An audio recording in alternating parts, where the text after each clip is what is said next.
Bukenya Muvawala asimbiddwa mu kkooti y'Emmengo. Munnamawulire Charles Bukenya Muvawala asimbiddwa mu kkooti y'Emmengo n'avunaanibwa omusango gw'okuwaayo amawulire nga tafunye lukusa. Ono avunaaniddwa mu maaso g'omulamuzi Ajuna Doreen. Muvawala omusango agwegaanye era wano munnamateeka we Samuel Mulindwa Muyizi n'amusabira okweyimirirwa wakati mu kulaga abayima baabadde aleese. Oludda oluwaabi lusabyeyo obudde lusobole okwetegereza ebiwandiiko by'omusibe n'obutuuze bwe. Kkooti Muvawala emusindise ku alimanda okutuusa nga 23 omwezi guno.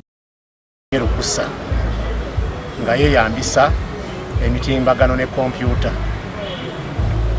Tuzze olwaleero nga state naba kuba ready tenamaliriza kunoonyereza kwayo. Neesaba ekkirizibwa obudde okwongera maaso okunoonyereza ku nsonga eno ne okufuna obudde esobole okukola ennongoosereza mu mpaaba yaayo.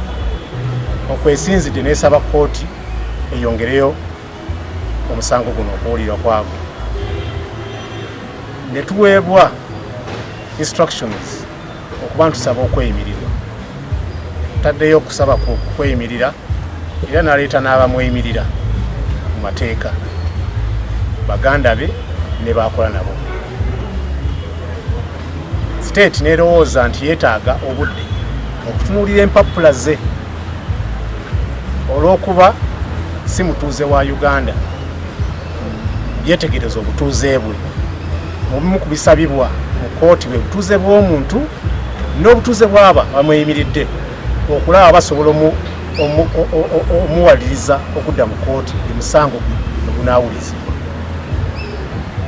Era kkooti ebawadde ebbanga ya wiiki emu. Tukomewo wano nnaku z'omwezi 23 Desemba oludda oluwaabi lusobole okuddamu empoza yaffe ey'okusaba okweyimirira. Awo tumanye oba banaamutaka kaluka kkooti oba nedda.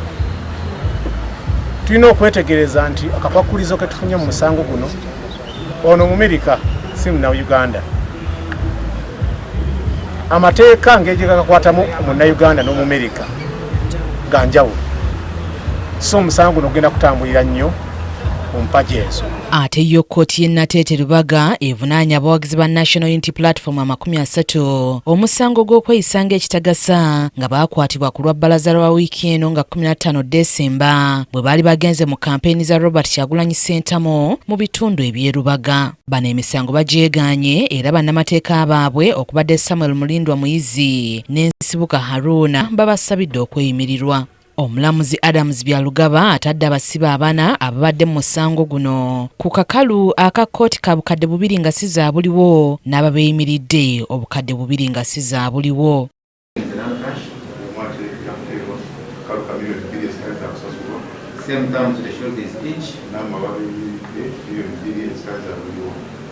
Accused persons are warned to be of good conduct while on bail. Because it would really defeat logic if I release you today and tomorrow Friday they bring you back. There your presumption will be reducing. The case is adjourned to the 21st of January 2026 for mention of these charges. Oluvannyuma twogeddeko ne munnamateeka waabwe Samuel Mulindwa Muyizi. Meeya w'e Lubaga mbeera ze Zaki Mawula y'omu ku babaddewo era ategeezezza nti kino kibakakatako. Luka kkooti nga tebatadde kusente era abantu balina eddembe lyabwe kitumanyi ffenna nga bakulembeze okuwagira omuntu gwe baagala. Naye poliisi akozesa amaanyi mangi nnyo okuwaga enkwata abantu baffe.